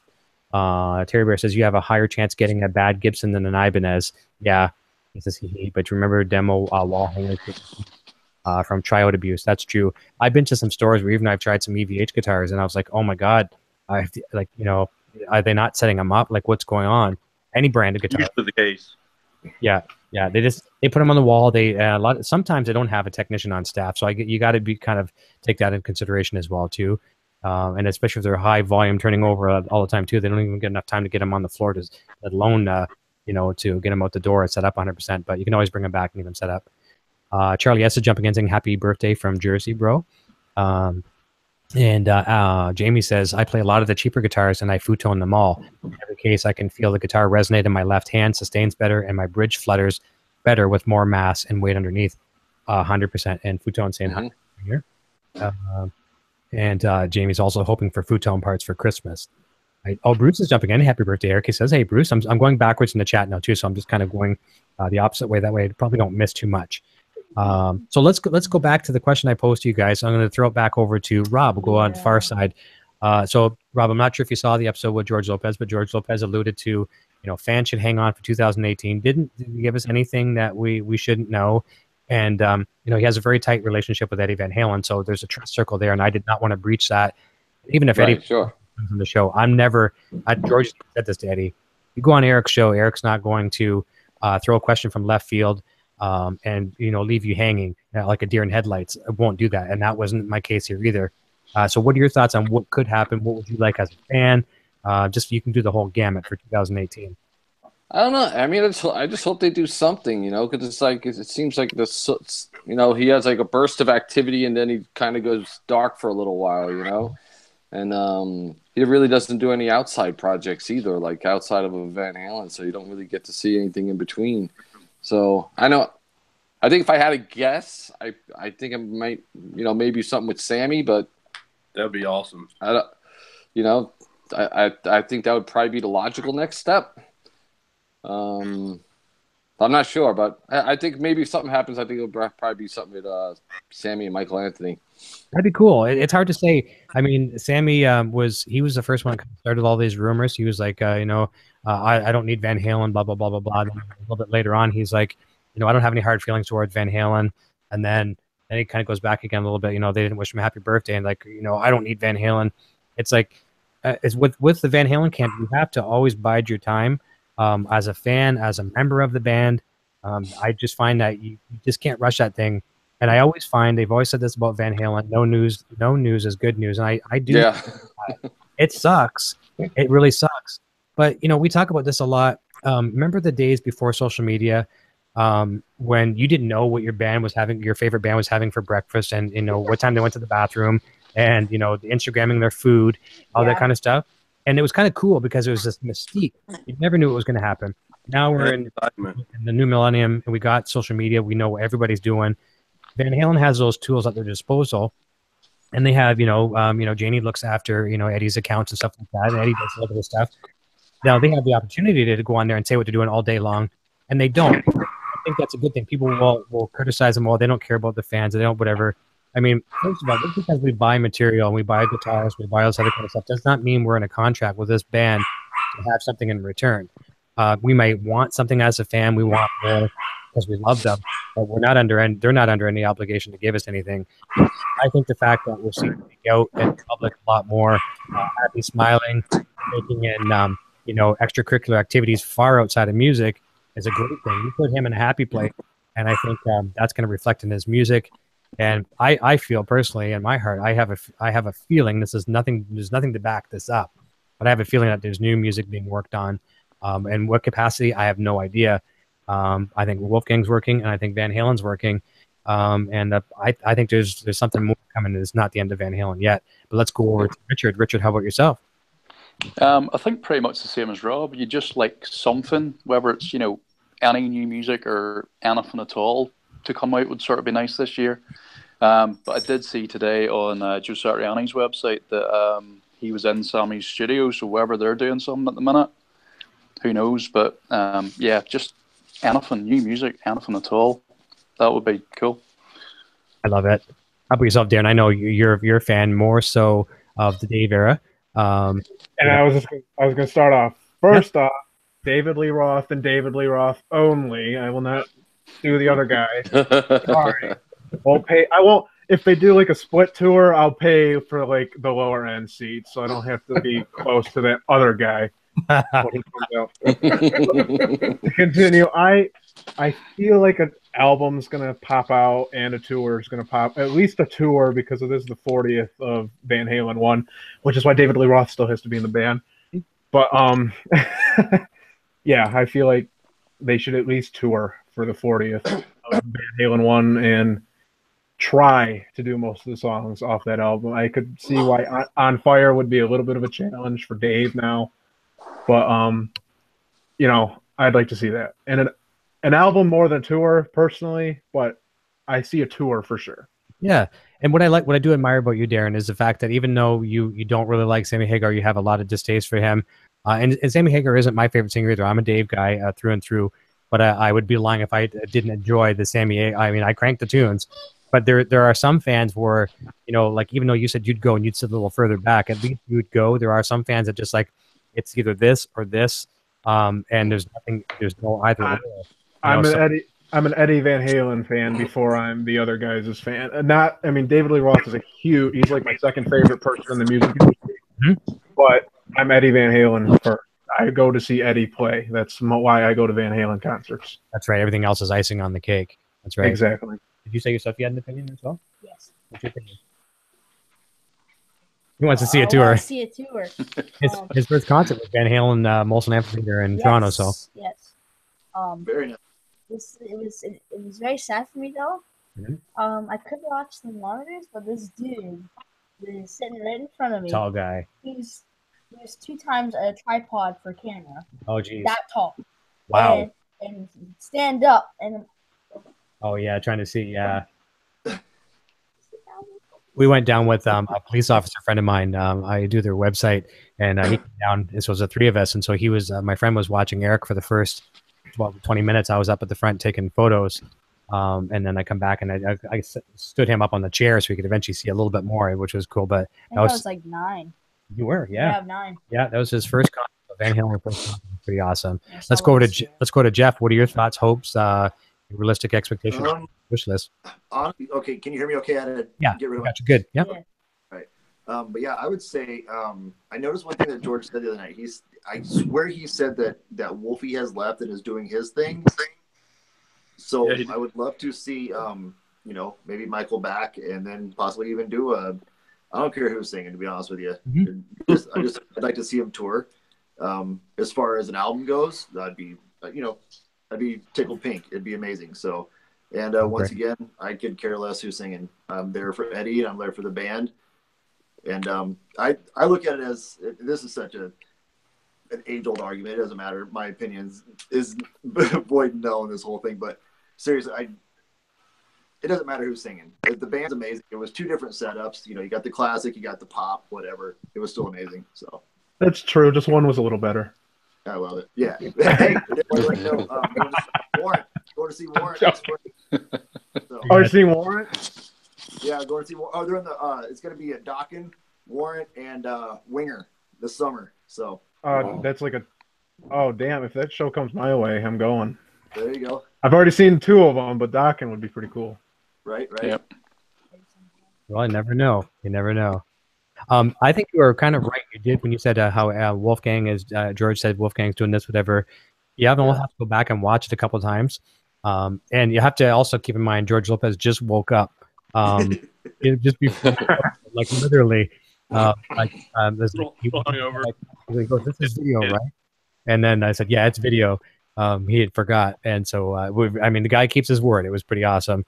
So I give him credit for that. But it did sound like he said Wolfgang's doing this, whatever. And the one thing else, I'm going to go to Carlo and Brad next, but one thing I did like that George said as well, how I asked him, I said, what was it like the first time walking into 5150 Studios and getting the tour, and kind of what stood out as cool moments for you? And he said, well, Eddie was going to take me into the safe, as he calls it, and show him some of the classic guitars. So they're put a lot of kind of debunked a lot of myths where a lot of these guitars are. And then Eddie forgot the combinations. And I said to George, I said, did Eddie forget the combination, or had you not proved your friendship enough to him yet at that point? Hey, I did want to say one more thing that I would love to see from Eddie Van Halen in 2018, and that's for him to be on your show. So that's going to be the most important thing. I don't care about an album. I don't care about a tour. I just want him on your show. That's all that matters. So Eddie's doing the show in 2018. That'll be awesome. Carlo's been calling it. He's been calling it for a long time. And I'm very, very. I'm I feel like a school kid just thinking about it. And if it would have happened a year ago, a year ago, even 6 months ago, I would have said, if the opportunity presented itself, I would have said, you know what, as cool as this is, I'm not ready for it, and I'm not going to be cocky and say I'm ready for it now. But I'm getting there. I'm getting to the point where. Here's what I would do if Eddie comes on number 1, and George has a lot to do with it if it doesn't happen. Has everything to do with it, and Adam a lot too as well too. But number 1, I would never blindside sucker punch Eddie Van Halen with a question that's inappropriate. There's one thing that I'm sure you can all attest on this show: nothing ever makes its way to the air that is dirty laundry about anything. I will not tolerate it. Number 1. So if it talks about people's past, it will never be discussed. If people are rude about it with comments in the chat, they're warned once and then they're kicked. So that doesn't happen. I'm not going to say how many layers of tape did you have to use. I'm not going to ask stupid questions. And rightfully so. Yeah, it's a once in a lifetime opportunity, and I'm going to poll you guys. And when I say you guys, everyone that's here on the panel, and I'm going to poll all my fans of the pages here and all my friends, and I'm going to post in the community. So I'm going to say, guys, girls, what kind of questions would you like to ask? Not that I'm in need of the questions. I'll definitely come up with my own questions, but I want to give something back. This is an opportunity to give back to a lot of Van Halen fans some questions that maybe that's tired and true questions are just beat to death. Let's get something new. Let's make it fun for Eddie Van Halen. Not to say that he has had fun with other people. I'm not trying to put anything on any pedestal, so please let me make that clear. But just let's make it fun for him, so when he gets off the air and say, like he can say, like a lot of people have come on the show and say, that was fun. That was 90 minutes, or that was in this game. I'm sure it's not going to be 90 minutes for him, but let's just say it's 30 minutes. Like that felt like 10 minutes. Then I'll say, great. That was awesome. I want him to have that feeling. So it's going to be respect. It's going to be praise for the brand, of the EVH gear brand, what he's done, his legacy, that kind of stuff. So Carlo and people like that, like you guys that are saying it's going to happen in 2018, George Lopez, make it happen, and it will be an event that we'll all appreciate for sure. But let's go to you, Carlo. And what are your thoughts on other than that little pipe dream of all of ours? It's not a pipe dream. It's going to happen. All right. Ideally, I would like to see I'd like to hear Wolfgang's new album, and I'd like to hear a new album from Van Halen with Mike back and with the original lineup back and recording. I don't think that's going to happen. I think we're going to get maybe a box set with some unreleased material and maybe some other special stuff, maybe a tour or an abbreviated tour. But if you think back to the last shows from the last tour at the Hollywood Bowl, if you go back and watch those, Dave kind of said goodbye to Eddie and Alex. If you go back and watch those, and he thanked them and said the greatest years and moments of my lives were on stage with you guys, and I think he was saying goodbye. And there was a thing on Twitter. Now I don't want to take this. It's hearsay and it's the second and third hand information. But somebody on Twitter had quoted Greg Renoff that Greg had a little bit of inside information. And according to this person, what Greg was saying was that Eddie wanted to focus on helping to launch Wolfgang's solo career, and that Dave was finished with the band. He wanted nothing to do with the band anymore. I don't know how true that is. I hope it's not at all. And it's only just rumors on Twitter. But that type of thing with if you look at the Hollywood Bowl shows, I don't think Dave and Ed can work together anymore in terms of in the studio doing a full album. I think we'll see something. I think a box set, maybe some unreleased stuff, and maybe one or two maybe tracks that they work on together. Maybe Sam comes back and does something like that with them as well. And then maybe some kind of a tour or some kind of, show somewhere. Well, I like it. I think you're being very realistic and fair as well, too. And as much as I love David Roth, he's my singer of choice. And I'm not going to pick on the vocals. Like you see some people that will tear him down to a strip and how horrible it is. Well, I've said this a million times. We've all said it. David Roth was never a great singer. He was never a good singer, but he was the singer for the longest time. And it along with everything else, it worked. It was that package. Like honestly, Van Halen couldn't have done it without him. I think in those early days, just keep everyone in. A lot of those guys hated one another. Even brothers, would beat the crap out of one another for a while there. And David kind of kept it together. He's kind of like the dad on the road and the ringleader. So we're very, very thankful for that. But his vocals are kind of going down by the wayside. So that's where I'm thinking if they were to do a dual tour, and there's logistics that say that can't happen either. But at least it's a little bit less strain on Dave. Now he can be a little bit more selective of some of the tracks he wants to cover. He wants to kind of sing without trying to go into a falsetto or hit those notes that he can't hit. And just make it more realistic. So I'm open to it. I'd be happy with. I'd love to see new music. I'd love to see a new tour, but I'd be thrilled with maybe some kind of Blu-ray thing that we haven't seen before because there's really nothing out there. Yeah. Maybe some old bootlegs or something surface. Who knows what? But we do have hope coming from Wolfgang, which is nice. That's at least the bare minimum we're going to get. It's something, and he's been putting those teasers out there. I mean, you can say what you want. It's phenomenal. I love it. I think it's going to be great. So that's the bare minimum we're going to get. We might get more than that. So we'll wait and see. But how about yourself, Brad? We're going to go over to you and we'll ask the same question. Oh, man, I don't know. I'm kind of like the other guys. Well, the thing is, Dave is a great. I mean, he's one of my favorites. When it comes to Van Halen, I actually listened to Sammy more starting out, and I say that, respectively, meaning I always loved Van Halen, but I got into them really in the Sammy era as I was coming up, as I was growing up, and started playing guitar. The only reason I started playing guitar in general is because a few of my friends were playing it, and so I kind of took it from there and thought, well, obviously I can start playing too, And what happened was it was during the Sammy era, so I really started loving a lot of his stuff, and I love David Lee Roth as well. So I can't really pick between or pick and choose. As far as what I think is going to happen with them, hard to say. I guarantee you, I could probably be Eddie Van Halen's best friend and still not know exactly what they're going to do. Yeah.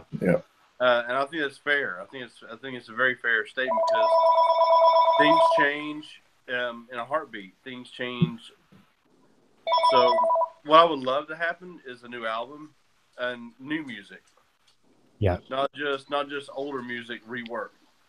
I agree. But to us, it's new. So that I say that very specifically. Like I said, like the different kind of truth. People were arguing about, well, that's just a lot of old music they had that was redone. Well, true, but it's new to us. Yeah. For the most part. She's the Woman. I'd heard that song years before it came out. I loved it. Bootleg. Yeah, it wasn't called "She's a Woman," but and I love that song. I mean, you can go straight from "I'm the One" into "She's a Woman" and segue like nothing else. It's a show. It's a showpiece, if you ask me. And they, for my opinion, I think they should do that. But I think it was like an outtake of "I'm the One." Honestly, how they started it. But what I would love to see is them to actually do. I like my favorite. Dare I say, one of my very favorite albums of Van Halen, and some people will hang me for this, I'm sure, and maybe not, but it's Balance. Mm-hmm. Yeah, love good old Balance. I mean, everything they did up to Balance is awesome. I mean, the Carnal Knowledge album, everything else, that was amazing. Everything was amazing, but Balance, like, that was the time frame when people were like, "Oh, Van Halen, they're has-beens, they're nothing." And then Balance came out, and there was like, "Oh my God!" I had friends who hated Van Halen, bought the album. Mm-hmm. You know what I mean? And I'm like, and I kind of gave him hell about it. Like, so you bought it, right? And I saw it in my car, and I'm like, "Yeah, I like this one." I'm like, "Okay." And then, of course, in true fashion, when something's really great, it all goes to, whatever. And they broke up, split up, blah blah blah. And I don't know. I think that I would personally. I've seen him with Sammy Hagar. I've seen him with Dave. Dave is very entertaining. My wife, she's younger than I am. I mean, I'm 38. Well, I'll be 38 Monday, and she's 6 years younger than I am, and she loves David Lee Roth more than as far as entertainment wise, more than Sammy. But we saw him. And she's like, "He's hilarious." I'm like, "Yeah, he is funny, And she loves him to death. She thinks it's hilarious. But I said, if you've never seen him with Sammy, though, Sammy is it's not as big a showboat, but he's actually got the goods when it comes to tone and keeping that staying in key, like you said earlier, and that whole thing. And he's a very good, just feel good songwriter. So it's kind of like, and everybody says, well, I'd love to see a split tour. I'd love to see Dave do one half and Sammy do that. And to me, the thing is, that's kind of like probably never going to actually happen. And even if it did, would I want to watch it? Yeah. That'd be like getting, a bucket of hot ass scalding water poured on you and then cold water poured on you afterwards. You're like, why would I want that? I want to do one or the other. I don't want both. Sorry, Yeah. So it's a real tough sell. It's hard to say where it's going to go for sure. It is, and so as far as what George Lopez said about the band, I mean, he would obviously know more than any of us, I'm sure. And if he says hang out for 2018, maybe there is something going on. Maybe he's guessing. Maybe there were not. I don't know. Janie tends to posts a lot of things on her Twitter, Instagram, Facebook when it comes to Van Halen. If it's something important or remotely Van Halenish. Even recently, she posted a thing about the what was Soundtrack. that the game, that player, what's it called? Yeah, the new movie they Spielberg. Ready Player One.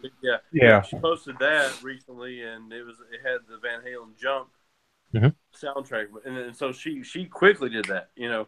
So I think if there's anything really substantial to Van Halen, she'll probably be one of the first people to post something. I have a feeling it will be even faster than Eddie or those who follow the dog, Cody. Yeah.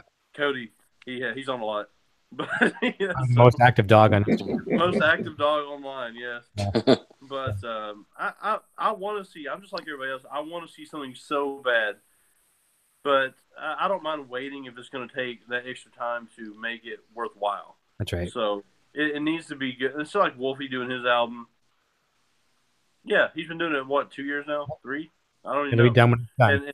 And he's done every instrument himself, from what I understand. And that's you can't argue with that. I mean, you can't. It'd be like somebody handing you a car and saying, "Here, we built this today. Yeah, it's yours. You built it today. Really? Okay. Yeah. Yeah. Well. Is it going to start? Respectfully, you mean, like, not like a big plant. Anyways. Point is, I think there's going to be good things coming from Van Halen, but I'm with, and some of the guys said, I don't care who's singing. Well, personally, I don't really care who's singing. It's not because I just want to see Eddie. No. You want to see Van? I want to see Eddie.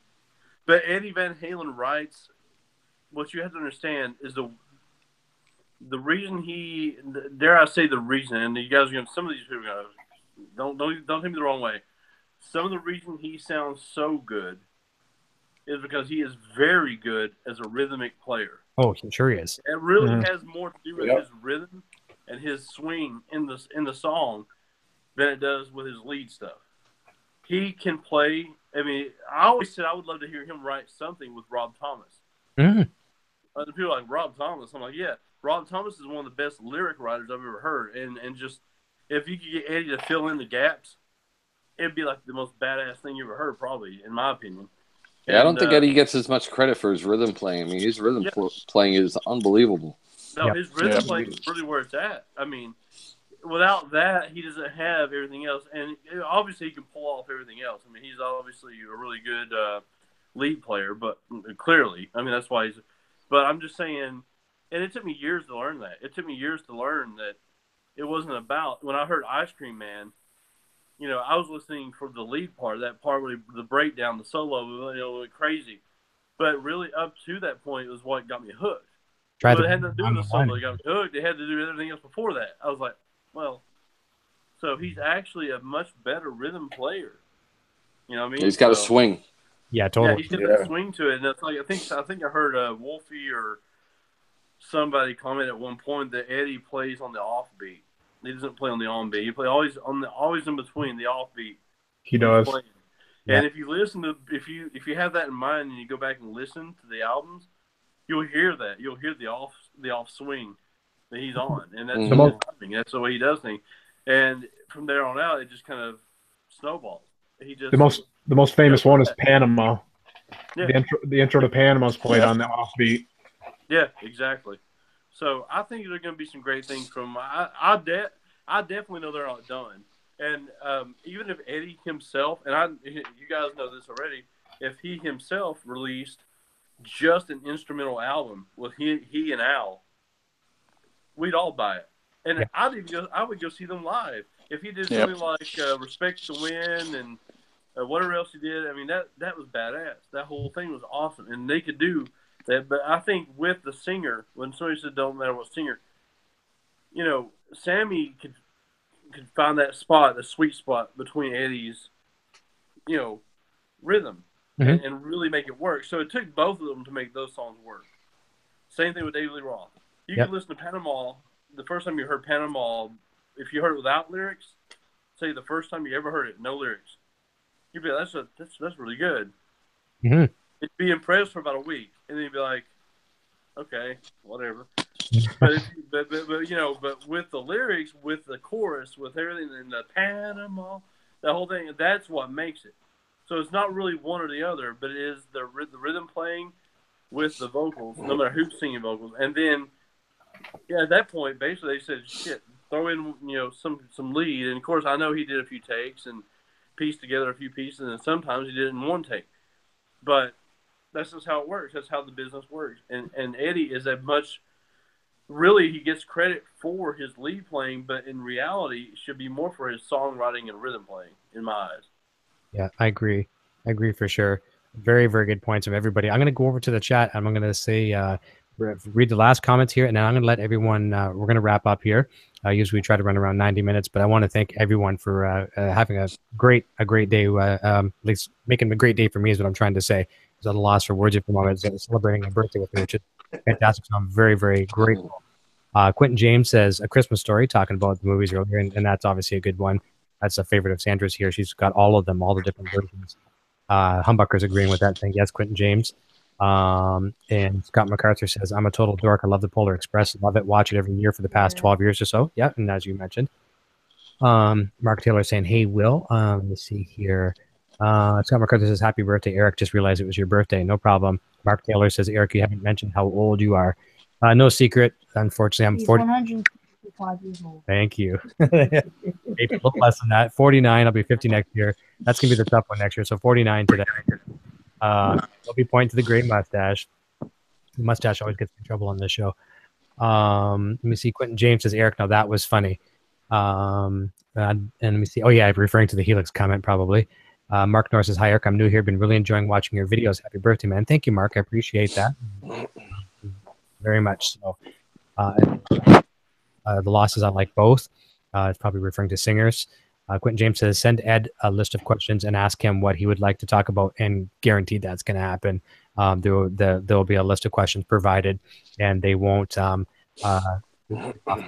any beaten path. They'll be stuck to that list. And I'm hopeful that'll happen. We'll see what happens in 2018. I know, it'd probably be spring before we'd see anything of that come to fruition, but fingers crossed. I promise, if it happens, I promise I won't let you guys down. I will not let you guys down if it happens, and you will all have to be part of it too. Let me see here. Mara Music. I was just talking to Greg Mara just on Facebook a moment ago. He's jumping in saying happy birthday, Eric, along the VVH. It was a great interview I had with him too about 2 weeks back. I had to take a look at that one as well. He's got his new album just finished, and he'll probably be debuting that to hand out at NAMM and stuff like that. NBA215 says, happy birthday, Eric. I know I'm super late, but better late than never. I guess that is always true. Thank you. Billy Shelton is just jumping in now, too. And Billy, I have to apologize. You're probably just jumping in, and we're going to be ending here shortly. I greatly apologize. But you can go back and watch the replay. So thank you so very much for joining. Says, hello, everyone. Mark Taylor. Hey, Billy. Happy birthday, Eric, from Billy. Thank you. I appreciate that. Happy holidays to all from Bobby Clipper. And, yeah, I'm sorry, MB. He says, my luck, it's over when I get here. And we see, that's the thing. Some people don't follow me on Facebook and things like that, so they don't know I started a little earlier. I did go an hour earlier tonight for several reasons. One, we've got a couple different time zones here to accommodate, and also one to accommodate my very beautiful better half, whose health is poor. We'll leave it at that, and she has to get to bed at a very, very early hour, and she's up like at 3 o'clock in the morning. So I wanted to accommodate so she could watch a show on my birthday as well too. And she's given me a great birthday. Great mom, super mom to this young man here. She's a great mom, right? Yeah. Did you hurt yourself? You got over. You hurt yourself. You gotta contain yourself. But yeah, we're looking forward to a great Christmas, a great birthday today. I couldn't have asked for better. I got to celebrate it with some of the coolest people I know. So thank you, gentlemen, for joining me. It's some of you for the first time ever, and others I've had on the show before. But I hope you guys get spoiled for Christmas. I wish everyone. What's that? Oh, Humbucker says, Eric, but I hope you and your family have the happiest Christmas and safest of holidays to you all. We love you all. Thank you very much. Thomas Santiago says, Merry Christmas all. Be safe out there, guys. As we were talking, Brad was saying earlier about staying home. If you're going out to Christmas parties and things like that, just be safe out there. It's most important to get home safely and enjoy your Christmas. And, I just hope everyone has a great holiday season and gets spoiled and just lots of family and love. So, guys, happy birthday, man. Happy birthday. I wanted to tell you happy birthday earlier, and I don't know if I did or not, but happy birthday. You did. I appreciate it. We were pretty close. Mine is Monday. On Christmas. We're close in birthdays, but Happy I was born in '79, so there you go.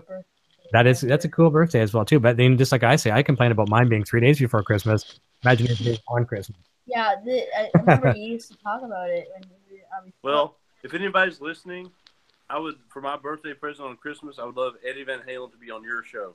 Oh wow! Wow. So there we go. So that's my birthday present. If somebody can make that happen, if anybody's listening. Thank you. I thank you. That's quite the present.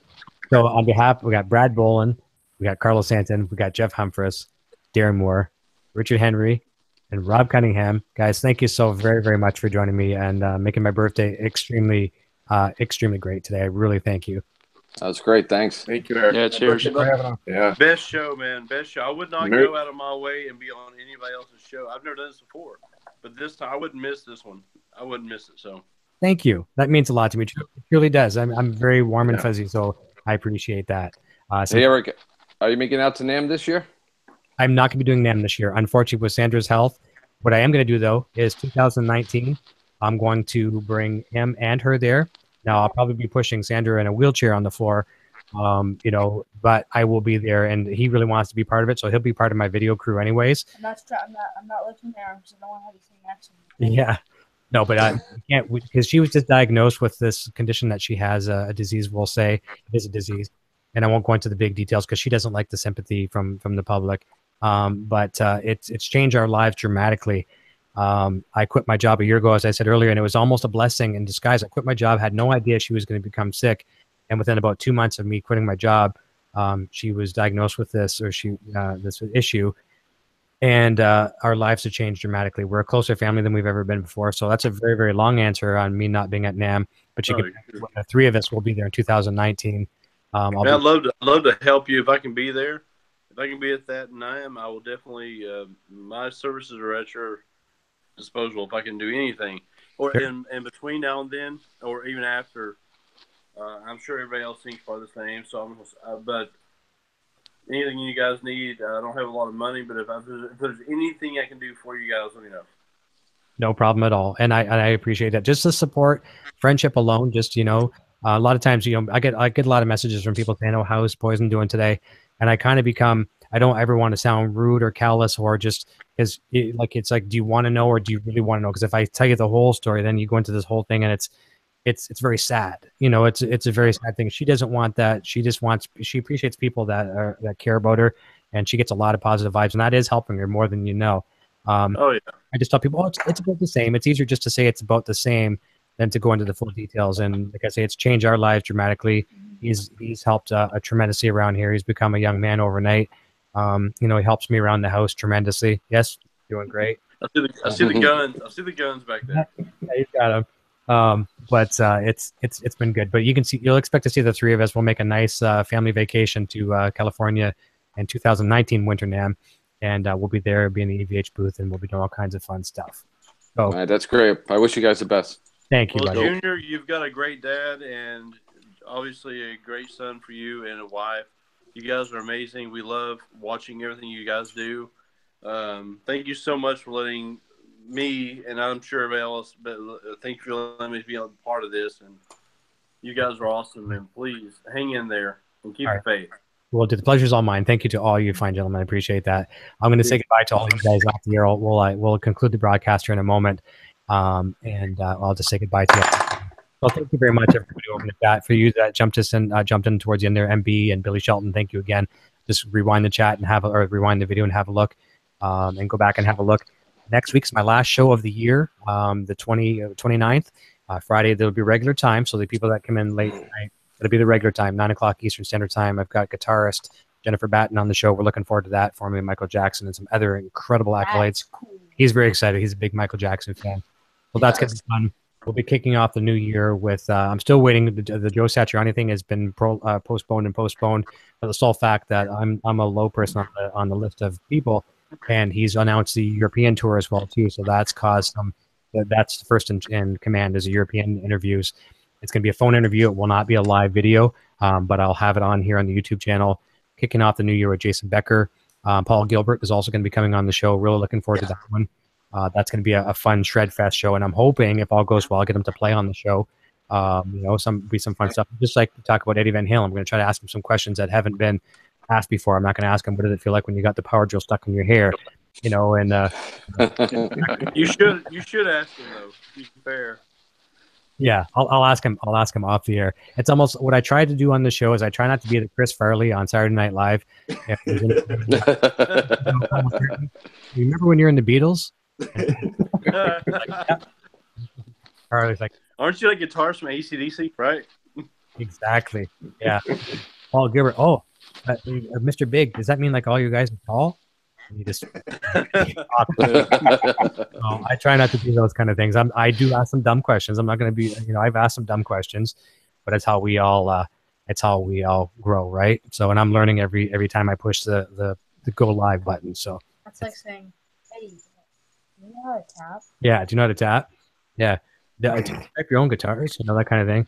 I actually had a guy ask me one time, this as we close, I had a guy ask me that when George Lopez was going to come on the show, and that was in the works for almost a year, believe it or not. So it doesn't happen overnight when these guests come on the show. There's countless back and forth with publicists and agents, and Rob and I have talked about this personally too, about a couple of guests. There's countless back and forth, and if you don't stand on people's radar, they'll forget about you because there's a million people vying for that attention to get this artist on their program. And you just really have to stay on these people. With George Lopez, people are saying, ask him if he knows how Eddie, literally about the taping question. On the Frankenstrat, did he do this? I'm like, I am not going to ask George Lopez that. It's like, am I going to also ask George Lopez what type of onions does he use in his burritos? Like in the Chingon kitchen? I'm not going to ask that. You know what I mean? I want to try to make it somewhat. So. And of course we'll throw some humor in there as well, but you got to make it worth their time, because if they like it, they'll tell somebody and they'll say, wasn't a bad idea, and absolutely. Before George come on the show, he was already telling everyone, Eddie, if you're ever going to do a show, that might not be a bad one to do. Now that he's come on, it was no pressure for him. I didn't ask him any embarrassing questions or things like that. It also further emphasizes what he had said beforehand. So fingers crossed. So, all right, man. Everyone, have a fantastic weekend. We are going to conclude the broadcast. Have a great weekend. Merry Christmas to everyone, and I'll bid you good night. And I'm not going to turn it over to the ending credits because there are no credits. Have a look at the links down below. Like Music Online. Thank you for .com. Great sponsor for 2017. Roadmicrophones.com, and of course VanHalenStore.com, where all this good stuff comes from. Lets me look sexy on the camera somewhat. Van Halen Store. Van Halen Store stool. That's right. You got it. Yeah, that's right. We got it. Everyone have a guitar great. Picks. There you go. You got the picks. You got the hat. Same hat that I was wearing earlier today. Beanie. Rock and roll. Okay, I'm gonna conclude here, and guys, don't take off. I'll say goodbye to you off there. Everyone have a great night. Cheers, everyone. See you next Friday.